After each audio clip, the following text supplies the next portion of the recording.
BFM Business, BFM Crypto, le club. Amaury de Tonquédec. Bonjour à tous, c'est le club BFM Crypto. Soyez les bienvenus. Pire semaine pour les ETF Bitcoin Spot depuis leur création pour la première fois de leur histoire. Les ETF Bitcoin Spot ont enregistré des flux totaux négatifs sur 5 jours consécutifs la semaine dernière. On en parle dans un instant avec Pauline Armandet, journaliste BFM Crypto. Bonjour Pauline. Bonjour. Et puis Pauline, on prendra aussi des nouvelles de deux anciens patrons de la crypto, SBF et Do Kwon, dont on entend de nouveau parler cette semaine. Enfin, beaucoup de fake news ou d'incompréhension ce week-end autour de la potentielle fin des comptes anonymes dans l'Union européenne. On verra ça avec William O'Rourke. Bonjour William. Bonjour. Bienvenue, associé et cofondateur du cabinet Orwell Avocat. Mais d'abord, un point technique sur la situation avec Alexandre Baradez, chef analyste chez IG, qui est en ligne avec nous. Bonjour Alexandre. Alexandre, je le disais il y a quelques instants, pire semaine pour les ETF Bitcoin Spot depuis leur création. Mais pour l'instant, aujourd'hui, on est dans le vert, quasiment plus 3% pour le Bitcoin, qui est à près de 67 300 $, Alexandre. Allô, je vous entends pas, j'ai pas de retour. Allô. Alexandre Baradez est en ligne avec nous, mais il ne m'entend pas. Est-ce qu'en régie, on peut me dire si Alexandre m'entend ? Alexandre, bon, on va retrouver Alexandre dans quelques instants, qui est visiblement un petit souci de connexion. Je le disais, Pauline. Je vous entends. Ah, c'est bon. Alexandre nous entend. Alexandre, vous êtes avec nous ? Oui, bonjour Amaury, bonjour à tous. Bonjour, rebonjour Alexandre. Bon, Alexandre, donc, pire semaine, la semaine dernière, 5 jours consécutifs dans le rouge, flux négatif pour les 5 ETF Bitcoin Spot, mais ce matin on est dans le vert, plus 3%, quasiment 67 300 $ pour le Bitcoin. Qu'est-ce que ça nous dit Alexandre pour la suite ? Ça nous dit que quand on s'était quitté il y a à peu près une quinzaine de jours, on disait que dans la zone des 70 000 et quelques, qu'on trouvait que ça devenait un petit peu cher sur les cryptos parce qu'on avait des comportements par rapport à d'autres classes d'actifs qui étaient quand même beaucoup plus étirés sur les cryptos, sur le Bitcoin notamment, que sur d'autres indices de référence, type Nasdaq ou autres. Et on faisait valoir que la question des taux notamment, du redressement des taux, pouvait à un moment donné offrir des arguments à ceux qui avaient déjà bien joué le thème des flux ETF, qui avaient déjà bien joué différents thèmes haussiers pour le Bitcoin, et bien que cette hausse de taux pouvait commencer à donner envie de prendre quelques gains, et c'est effectivement ce qu'on a eu. Alors on est redescendu de près 17% par rapport au sommet, ce qui en soi n'est pas dramatique, hein, c'est proportionnel et même largement inférieur à la hausse qui a précédé. Moi, si vous voulez, d'un point de vue graphique, ce que je regarde, c'est le gros rallye. Il a démarré dans la zone des 25 000 à peu près, 25-30 000. On a fait x2 en gros à l'espace de quelques mois, et donc retracé vers les 60 000 et ensuite rebondir, hein, vous l'avez dit, là on est à 76-68 000. Selon moi, on a quand même toute cette rampe qui est partie donc de quasiment de 20 jusqu'à 75 000. C'est une rampe qu'on a commencé à consolider, si vous voulez. Consolider, ça veut dire quoi ? Ça veut dire qu'on peut avoir comme ça des mouvements. On va lâcher 15, 20, même 25%, puis repartir de 10, 15, puis en reperdre 15. Je pense qu'on est entré dans cette phase-là parce qu'on voit que la thématique du nombre de baisses de taux du côté de la Fed, ça porte à discussion. Et effectivement, vous avez dit que le Bitcoin est reparti. Il est reparti à quel moment ? Il est reparti la semaine dernière, mercredi pour être précis, quand Jérôme Powell, dans cette conférence, a eu des propos finalement assez confiants toujours sur la baisse de l'inflation, alors même que les données de terrain montrent au contraire que cette inflation est plutôt résiliente. Je ne dis pas qu'elle rebondit, mais qu'elle est plutôt résiliente, ce qui appelle donc plutôt, et on voit certains membres de la Fed, eux ne parlent pas de 3 baisses de taux cette année, ils parlent de une baisse de taux qui serait nécessaire. Donc selon moi, ce thème n'est pas encore assez évacué pour qu'on puisse se dire, même s'il y a d'autres thèmes liés aux cryptos, aux flux ou autres, mais je pense quand même que le thème taux, niveau de liquidité et assouplissement de la Fed anticipé, je pense que c'est pas un thème complètement réglé. Et cette semaine, attention à tous ceux qui traitent les cryptos, enfin attention, vigilance en tout cas. Vendredi, il y a un chiffre très important, c'est l'inflation PCE aux États-Unis, et ça c'est la mesure principale d'inflation surveillée par la Fed. Donc moi je pense que dans cet environnement-là, on peut toujours privilégier pour l'instant, comportements assez consolidants. Je ne serais pas étonné qu'on revienne vers 60 000, voire même qu'on repasse brièvement sous les 60 000. Je pense que ça fait partie un peu de ma feuille de route pour les jours qui viennent. Appel à la prudence d'Alexandre Baradez, chef analyste chez IG. Merci beaucoup Alexandre. Évidemment, on va surveiller dans les prochains jours et notamment ce chiffre de l'inflation outre-Atlantique attendu vendredi. Merci Alexandre, bonne journée. Dans un instant, on verra si les wallets anonymes sont menacés ou non dans l'Union européenne avec William O'Rourke. Mais d'abord Pauline, on reste dans les prix du Bitcoin. Comme le disait Alexandre, Alexandre s'attend à une potentielle consolidation. Bon, on voit qu'on a été légèrement dans le vert aujourd'hui. Mais Pauline, la semaine dernière, pire semaine pour les ETF Bitcoin Spot depuis leur création, je le rappelle, mi-janvier. Les flux totaux ont été négatifs. toute la semaine dernière, du lundi au vendredi. Oui, c'est d'ailleurs des sorties au-dessus des 800 millions de dollars pour l'ensemble des ETF Bitcoin Spot. Donc c'est sûr que ça a été une semaine difficile qui d'ailleurs explique aussi les raisons pour lesquelles le Bitcoin a été particulièrement chahuté la semaine dernière. Dans le détail, en fait, sur les 10 ETF Bitcoin Spot, il y en a 9 qui ont réalisé des entrées de capitaux qui ont été très légères par rapport aux records qu'ils avaient établis.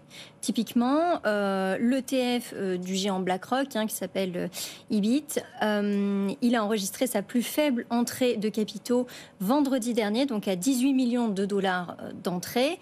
Et le fonds de Fidelity, il a fait sa pire journée à 2 millions de dollars d'entrée, la semaine dernière aussi.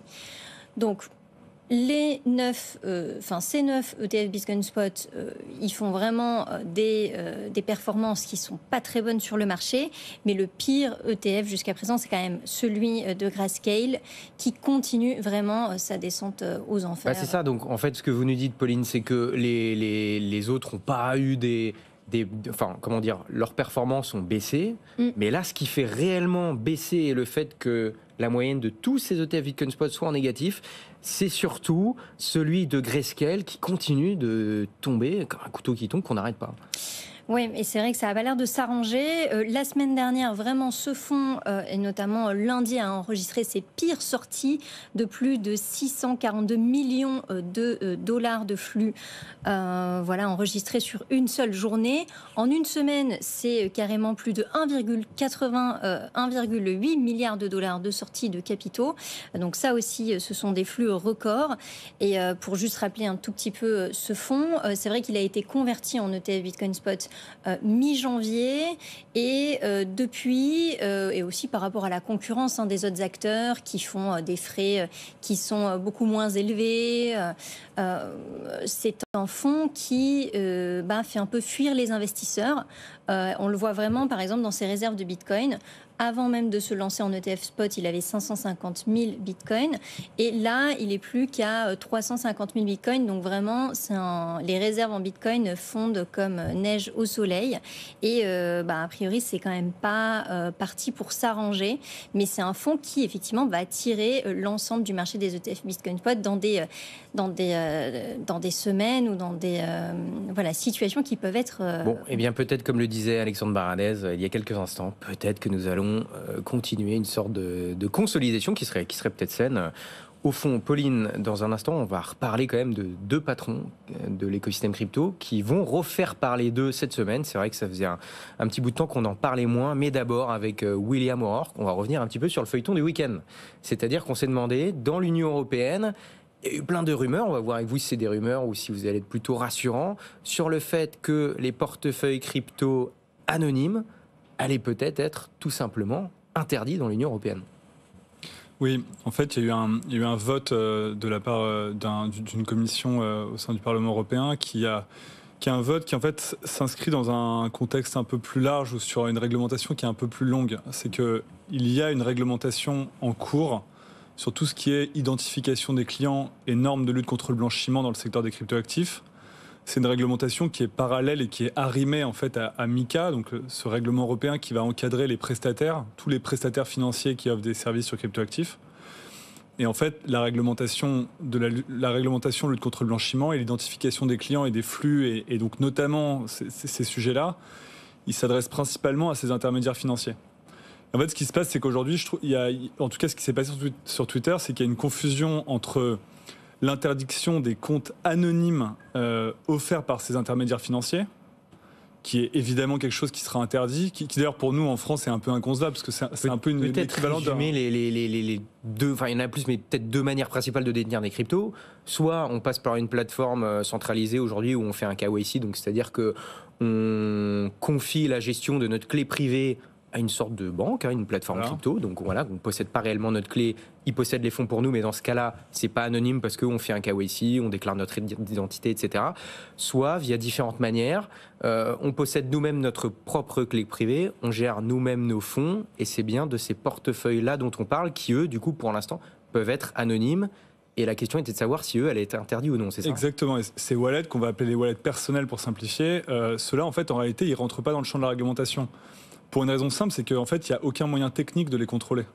Ça reviendrait à aller fouiller dans la poche des gens pour savoir qui, à quoi, à quel moment, ce qui est déjà compliqué pour des coffres forts, mais qui devient complètement impossible pour des ledgers, des clés USB ou des MetaMask. En réalité, aujourd'hui, ce qui est contrôlé, c'est les comptes qui sont offerts par ces intermédiaires, qui devront évidemment être comme un compte en banque, transparent sur l'identité de la personne, etc.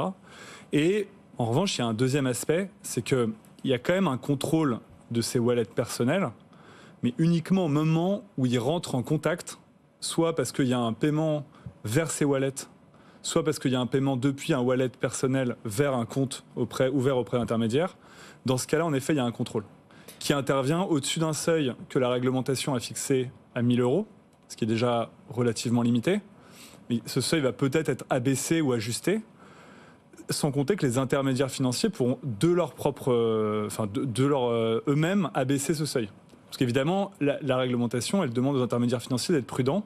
Et donc, le risque, en fait, à long terme, c'est qu'il y ait une sorte de réseau fermé, une sorte d'écosystème fermé, comme avec ce qui se passe dans le système bancaire. Avec le réseau SWIFT, notamment. Exactement, l'équivalent du réseau SWIFT, où vous auriez votre compte chez Binance, Coinbase, Kraken, je ne vais pas tous les citer pour ne pas faire de jaloux. Voilà, mais notamment les ETF, tout cet écosystème, on va dire contrôlé, régulé, avec du KYC et de la transparence de A à Z.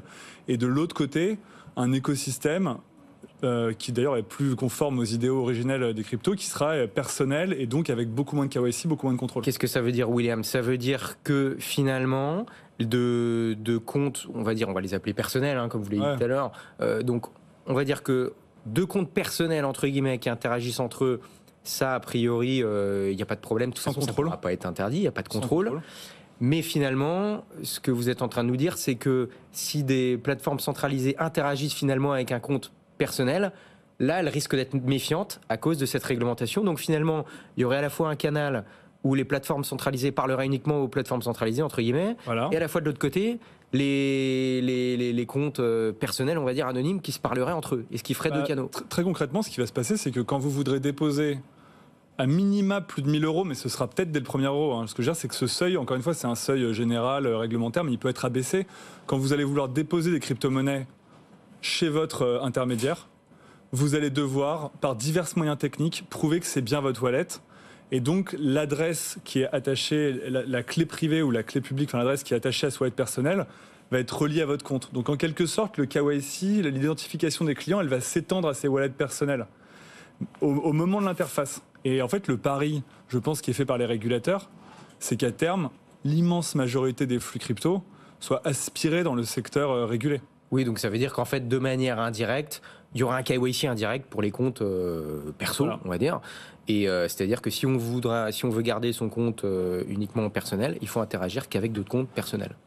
Exactement. Enfin, ça risque de créer une sorte de schisme un peu ou de séparation entre un secteur, on va dire, opaque, non régulé et conforme aux idéaux originaux des crypto-monnaies et un secteur en réalité financier, contrôlé et transparent. Est-ce qu'on a autre chose à ajouter là-dessus à ce stade, William ? Non, c'est une affaire à suivre. Je pense que de toute façon, tous les utilisateurs vont très très vite s'en rendre compte au moment d'utiliser leur wallet personnel. Bon, eh bien, affaire à suivre. On verra ça. On verra si le KYC va s'étendre peut-être au compte wallet dit qu'on a appelé là personnel. On verra ça dans les semaines qui viennent. On va suivre tout ça. Pauline Armandet, journaliste BFM Crypto, qui est avec nous comme chaque lundi. Pauline, tu nous donnes des nouvelles cette semaine de 2 anciens patrons crypto qui refont parler d'eux. Notamment, on commence par SBF, Sam Bankman-Fried, l'ex-patron de FTX, qui va connaître, enfin, j'ai envie de dire, sa peine de prison potentielle ce jeudi, c'est ça ? C'est ça, ce sera ce jeudi et c'est vrai qu'on en parle beaucoup parce qu'en novembre, il y a eu effectivement son grand procès puisqu'il était jugé dans le cadre de l'effondrement de sa bourse crypto FTX et à ce moment-là, on parlait d'une peine de prison autour des 110 ans de prison, donc assez conséquent aux États-Unis. Donc On en saura plus ce jeudi. Jusqu'à présent, il y a 2 scénarios qui sont sur la table. D'un côté, il y a le procureur fédéral de Manhattan qui a réclamé 40 à 50 années de prison contre donc SBF, ce qui est considéré comme une durée d'emprisonnement nécessaire pour illustrer la gravité des crimes de l'accusé. Le procureur réclame également une amende de 11 milliards de dollars parce que c'est vrai que le fonds avait fait perdre notamment plus de 8 milliards de dollars aux utilisateurs. Et de l'autre côté, les avocats de Sam Bankman-Fried, eux, réclament seulement une petite peine de 6 ans de prison. Donc on verra vraiment qui entre ces 2 scénarios pèsera plus. Mais c'est vrai que ça serait intéressant d'en savoir plus sur le sort de SBF, compte tenu effectivement de la gravité des faits. On le rappelle, il y avait quand même eu, il a été reconnu coupable de 7 chefs d'accusation, notamment de fraude à l'égard des investisseurs et des clients. Eh bien, on aura la réponse ce jeudi. On en parlera évidemment dans cette émission. Pauline, autre ancien patron crypto, Do Kwon, fondateur de l'écosystème Terra, qui s'était enfui après l'effondrement de Terra Luna, et il sera bien extradé vers la Corée du Sud. Oui, alors ça c'est aussi une information, on n'en savait pas plus au cours des dernières semaines. Est-ce qu'il sera extradé en Corée du Sud ou aux États-Unis pour être jugé ? Cette fois-ci, c'est clair, le verdict est tombé, ça sera donc la Corée du Sud. C'est un ex-patron de l'écosystème crypto qui est connu quand même pour l'effondrement donc, de son écosystème Terra Luna qui a fait perdre plus de 40 milliards de dollars aux investisseurs. Donc c'est vraiment évidemment une somme colossale. Et jusqu'à présent, quelques mois après que son écosystème se soit effondré, il s'était enfui, puis il avait été retrouvé au Monténégro jusqu'à présent, où il était détenu en prison. Et donc, on ne sait pas exactement quand aura lieu, on ne connaît pas la date précise de son extradition, mais on sait qu'en tout cas, il va se retrouver en Corée du Sud et qu'il risque aussi une peine de prison qui sera très, très lourde. Eh bien, on suivra tout ça, Pauline, évidemment. Voilà, 2 retours de personnages de l'écosystème crypto à suivre cette semaine. William, je voulais qu'on fasse un petit point rapide sur l'arrivée potentielle d'un ETF Ethereum Spot. Où est-ce qu'on en est ? Et est-ce qu'on peut faire un petit point sur ce qui existe déjà ? Parce qu'on en a parlé un petit peu avant cette émission. Donc, il y a déjà des contrats futurs qui existent sur Ethereum. Et ces contrats nous laisseraient entendre que finalement, ça pourrait plaider en la faveur de la bonne qualification juridique pour qu'un ETF Ethereum Spot voit le jour. Est-ce qu'on peut donner quelques précisions là-dessus ? Oui, tout à fait. En fait, ce qu'il faut comprendre, c'est que donc la Security Exchange Commission, qui est l'AMF, l'autorité des marchés financiers aux États-Unis, quand on lui présente un dossier d'ETF sur des crypto-monnaies, ça a été le cas sur Bitcoin récemment dans le sens positif du terme, et c'est le cas actuellement sur Ethereum. Encore une fois, c'est des dossiers qui sont en cours depuis des années en réalité. Elle a 2 choses à analyser principalement. La première, c'est ça, c'est quel est le sous-jacent de mon ETF ? Mon ETF, il est investi en quoi ? Et là, la nature juridique de l'actif sur lequel porterait l'ETF. Et là, vous avez 2 grandes familles. Vous avez la famille des securities, donc en français, c'est les instruments financiers. Et vous avez la famille des commodities, qui sont, on va dire, les matières premières ou les biens, et qui d'ailleurs font l'objet d'une réglementation différente. Notamment, ils sont supervisés par une autre agence américaine qui s'appelle la CFTC. Et en fait, cette qualification est très importante parce que déjà, quand vous déposez un dossier, vous devez préciser la qualification et c'est pas tout à fait les mêmes réglementations qui s'appliquent. Et en ce qui concerne l'Ether, c'est que en fait, cette qualification, elle a déjà en réalité été un peu tranchée puisque l'Ether, il y a déjà des contrats à terme, des futures, qui sont listés sur la bourse CME de Chicago, qui est une grande bourse de contrats futurs sur commodity. D'ailleurs, Chicago, ancienne place forte du monde agricole. Votre raisonnement, c'est comme il y a déjà des contrats futurs qui existent sur l'Ethereum et que ces contrats futurs indirectement sont gérés par la CFTC qui gère, elle, les commodities. Pour vous, théoriquement, logiquement, l'Ether devrait être une commodities. Voilà, exactement. On peut raisonner en tous les sens. On peut se dire que si c'était une security, la SEC aurait déjà dû prendre des mesures, etc. Donc ça, c'est une première partie de la réponse. Encore une fois, je ne sais pas ce que la SEC va décider parce qu'elle gagne du temps. Là, elle repousse les deux. Mais là, on réfléchit. On réfléchit, exactement. Et le deuxième aspect qui est important, c'est que quand vous, toujours dans le dossier pour accepter ou non un ETF, la SEC regarde donc l'actif et elle regarde le marché sur lequel s'échange l'actif. Et dans la crypto, on a un petit problème, c'est que les marchés de crypto n'ont pas le niveau de réglementation qui est comparable à celui des marchés commodities ou des marchés securities. Donc dans ce cas-là, il y a toute une tambouille. Je vous passe un peu justement, on s'appuie sur les marchés futures pour faire des équivalents, etc. Mais pareil, là-dessus, il y a un sujet pour moi qui est clé, c'est la taille du marché. Parce que sur la réglementation du marché, pour le Bitcoin, on avait le même problème et ça a pu être contourné par les demandeurs de dossiers qui, pour le rappel, avaient fait appel à des juges. Mais pour le Bitcoin, finalement, il n'y a pas tellement eu de débat sur le fait que ce soit commodities ou securities. Ça a été assez évident, assez vite que c'était une commodities de par sa décentralisation. Il n'y avait pas tellement de débat là-dessus, mais bon, il y a eu quand même, ça a quand même pris des années. Ah oui, première demande en 2013. Voilà. Donc ça a pris plus de 10 ans.